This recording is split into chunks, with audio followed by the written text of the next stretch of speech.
نے سورہ یوسف جیسی کہانی اور کوئی نہیں سنائی. خود اللہ نے کہا نحن نقص علیک احسن القصص. میرے محبوب آپ کو سب سے خوبصورت کہانی سنوں. سب سے خوبصورت کیا ہے؟ یوسف کی کہانی. اور کسی نبی کا یوں تفصیل سے چلتے چلتے واقعہ پورے قرآن میں اور کہیں نہیں جیسے یوسف علیہ السلام کی کہانی.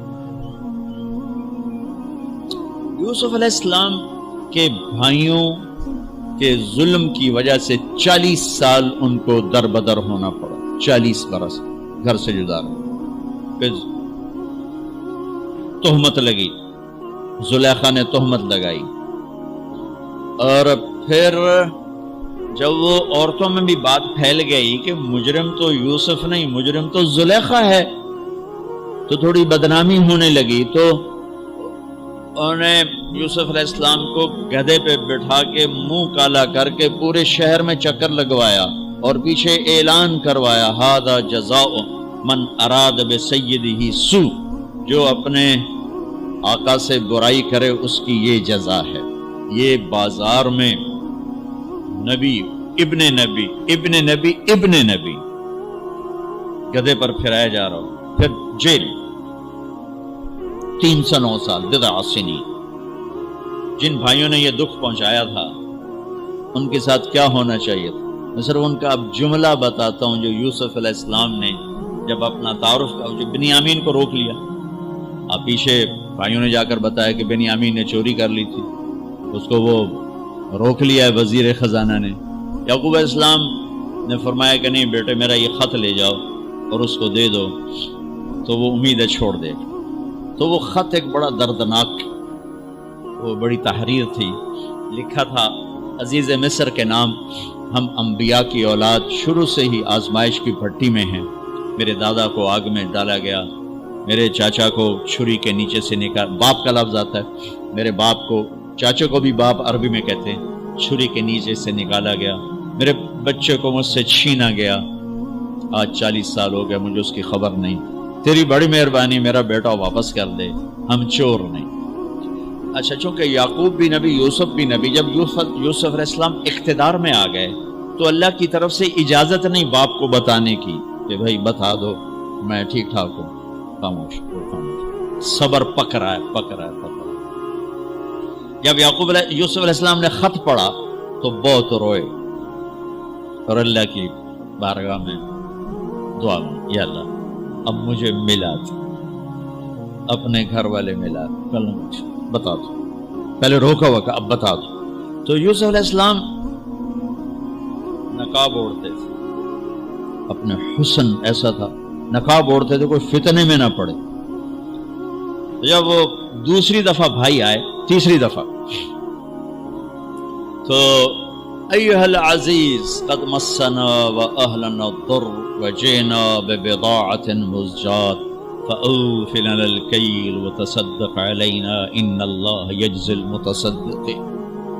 کیا عاجزی ان کلمات.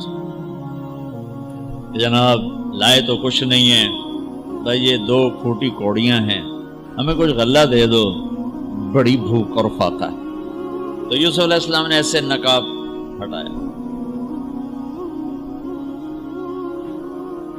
ایک دم انہوں نے یوں دیکھا، ابھی پہچانا نہیں. میں یہ جملہ بتانا چاہتا ہوں کہ اللہ سبحان انبیاء کے اخلاق کیا ہوتے. مجھے کیوں سنا رہے ہیں؟ آپ کیوں سنا رہے ہیں؟ کہ ہم اس کو پیچھے چلنے کی کوشش تو کریں. کیوں بد اخلاق ہو کے مرنا چاہتے؟ کیوں لوگوں کے دل توڑ توڑ کے اپنی قبر میں جاتے ہیں؟ اسے ٹوٹنے دو. اسے اللہ اقبال کی قبر روشن کرے.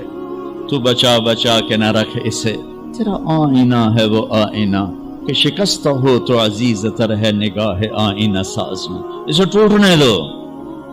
اس کے ٹوٹنے پر اس کی قیمت بڑی لگے گی.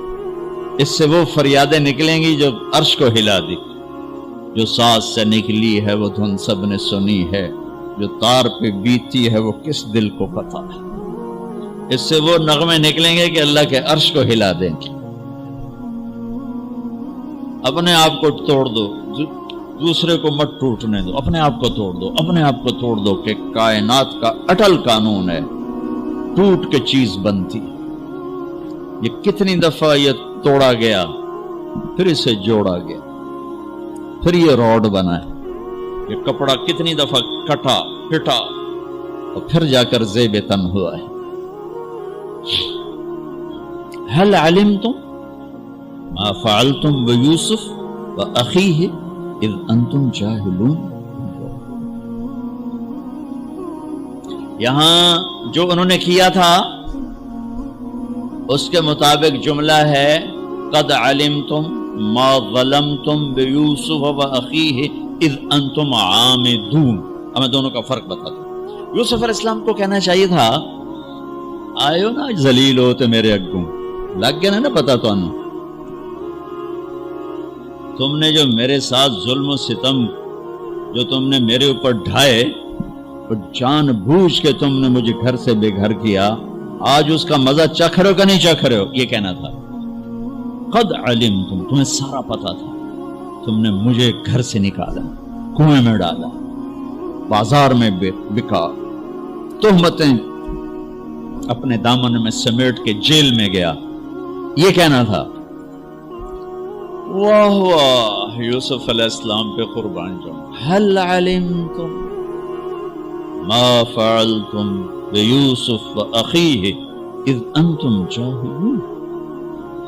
مجرم کی طرف سے صفائیاں پیش کر رہے ہیں، مدعی۔ آپ بے خبری میں حل وہاں بولا جاتا ہے کہ مجھے پتا ہے کہ جو بات میں عثمان کو کہنے لگا ہوں اسے معلوم نہیں۔ اردو میں ہم کہتے ہیں عثمان تمہیں پتا چلا، ابو بکر تمہیں پتا چلا، یہ ہے ہمارا محاورہ۔ تو عربی میں حل میرے بھائیو آپ کو پتا نہیں چلا تھا بے خبری میں ما فعلتم، فعلا عربی زبان کا سب سے کمزور لفظ ہے۔ تھوڑا بہت یوسف کے ساتھ اور بھائی کے ساتھ کچھ معاملہ ہو گیا تھا، اور وہ بھی تمہاری ویسے نادانی میں ہو گیا، کوئی جان بوجھ کے نہیں ہو، ایزان تم جاہل ہو، نادانی میں ہو گیا ہے۔ کسی میں ظرف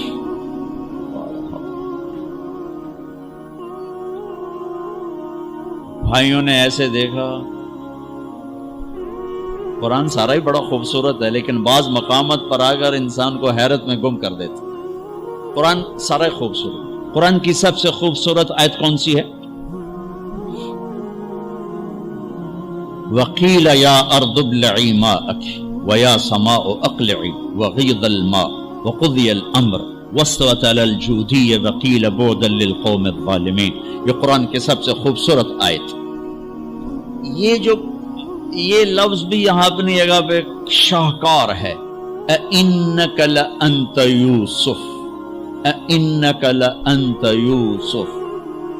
حیرت، خوف، شک، یقین، ڈرے ہوئے، سہمے ہوئے، آس لگائے ہوئے، خطرے میں گھرے ہوئے، تھوڑا تھوڑا پہچانتے ہوئے، تھوڑا تھوڑا انکار کرتے ہوئے، بے شمار کیفیات کو قرآن نے دو لفظوں میں اِنَّكَ، شیر حیرت میں ہے، انگلیاں اٹھ رہی ہیں، اِنَّكَ لَأَنْتَ يُوسُف۔ پہلے شک پھر یقین، پہلے سوال پھر جواب، پہلے خوف پھر امن، پہلے ڈر پھر اطمینان۔ اِنَّكَ لَأَنْتَ يُوسُف، کہیں تو